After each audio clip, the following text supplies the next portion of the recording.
నమస్తే welcome to 99 TV నేను ప్రియాంక 80వ స్వాతంత్ర దినోత్సవ వేడుకల్లో ఈసారి ఒక చారిత్రాత్మక ఘట్టం చోటు చేసుకుంది. ఢిల్లీలోని ఎర్రకోట వేదికగా నిర్వహించిన జాతీయ వేడుకల్లో తొలిసారి వందే మాతరంను అధికారిక కార్యక్రమంలో ఆలపించారు. అంతేకాదు 2026లో వందే మాతరానికి 150 ఏళ్లు పూర్తవుతున్న నేపథ్యంలో ఈ నిర్ణయానికి మరింత ప్రాధాన్యం వచ్చింది. స్వాతంత్ర ఉద్యమ కాలంలో దేశ ప్రజల్లో స్ఫూర్తిని నింపిన ఈ గీతం ఇప్పుడు స్వాతంత్ర దినోత్సవ ప్రధాన వేడుకలో మారుమోగటం చరిత్రలో ప్రత్యేకమైన ఘట్టంగా నిలిచింది. ఇక్కడ ఒక విషయం ప్రత్యేకంగా గమనించాలి. వందే మాతరంను భారత జాతీయ గీతంగా కాకుండా జాతీయ గేయంగా గుర్తించారు. జనగణమన మన జాతీయ గీతం కాగా వందే మాతరం జాతీయ గేయంగా ప్రత్యేక గౌరవాన్ని పొందుతోంది. బంకిం చంద్ర చటోపాధ్యాయ రచించిన ఈ గీతం స్వాతంత్ర పోరాట సమయంలో బ్రిటిష్ పాలనకు వ్యతిరేకంగా భారతీయుల్లో జాతీయ భావాన్ని పెంచడంలో కీలక పాత్ర పోషించింది. అందుకే 150 ఏళ్ల తర్వాత కూడా వందే మాతరం పేరు వినగానే స్వాతంత్ర ఉద్యమం, దేశభక్తి, త్యాగం వంటి భావనలు గుర్తుకు వస్తాయి. ఈ ఏడాది ఎర్రకోట వేడుకల్లో వందే మాతరాన్ని జాతీయ గీతానికి ముందు ఆలపించేలా కార్యక్రమాన్ని రూపొందించారు. ఈ సమయంలో కార్యక్రమానికి హాజరైన వారంతా గౌరవంగా నిలబడాలని సూచించారు. అనంతరం జాతీయ జెండా ఎగురవేసి జనగణమనను ఆలపించారు. అంటే వందే మాతరం, జనగణమన రెండిటికి వాటి ప్రత్యేకమైన స్థానం, గౌరవాన్ని కొనసాగిస్తూ కార్యక్రమాన్ని నిర్వహించారు.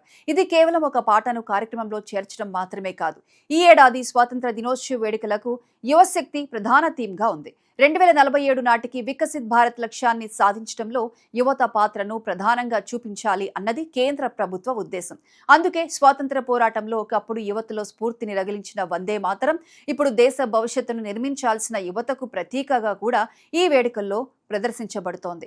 అయితే వందే మాతరం చుట్టూ గతంలో వివిధ సందర్భాల్లో చర్చలు, రాజకీయ వాదోపవాదాలు కూడా జరిగాయి. ముఖ్యంగా దీని పూర్తి రూపం, దాని చారిత్రక నేపథ్యం, అధికారిక కార్యక్రమాల్లో ఎప్పుడు ఎలా ఆలపించాలి అనే అంశాలపై భిన్న అభిప్రాయాలు వ్యక్తమయ్యాయి. ఉదాహరణకు కేరళలో ఈ ఏడాది పాఠశాలలకు స్వాతంత్ర దినోత్సవం సందర్భంగా జాతీయ గీతం జనగణమన పాడాలని సూచించినప్పటికీ వందే మాతరం పాడాలని ప్రత్యేకంగా ఆదేశించలేదు. దీంతో కొన్ని వర్గాల్లో చర్చ కూడా జరిగింది. అయితే ఎర్రకోటపై జరిగిన ఈ కార్యక్రమాన్ని ఆ చర్చల కంటే విస్తృతమైన చారిత్రక కోణంలో చూడాలి.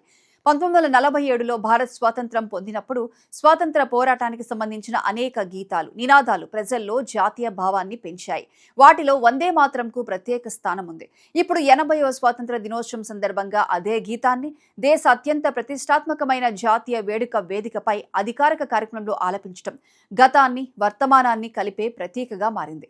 మరో ఆసక్తికరమైన విషయం ఏమిటంటే ఈసారి కార్యక్రమానికి వేలాది మంది ప్రత్యేక అతిథులను ఆహ్వానించారు. యువత, విద్యార్థులు, వివిధ రంగాల్లో ప్రతిభ చూసిన వారికి ప్రాధాన్యం ఇచ్చారు. అంటే ఈ వేడుక కేవలం స్వాతంత్ర పోరాటాన్ని గుర్తు చేసుకోవడం మాత్రమే కాకుండా భవిష్యత్తు భారతదేశాన్ని నిర్మించే తరాన్ని కూడా ముందుకు తీసుకురావాలనే సందేశాన్ని ఇచ్చింది. మొత్తంగా చూస్తే ఎర్రకోటపై తొలిసారి స్వాతంత్ర దినోత్సవ వేడుకల్లో వందే మాతరం ఆలపించడం ఒక సాధారణ కార్యక్రమం మార్పు కాదు.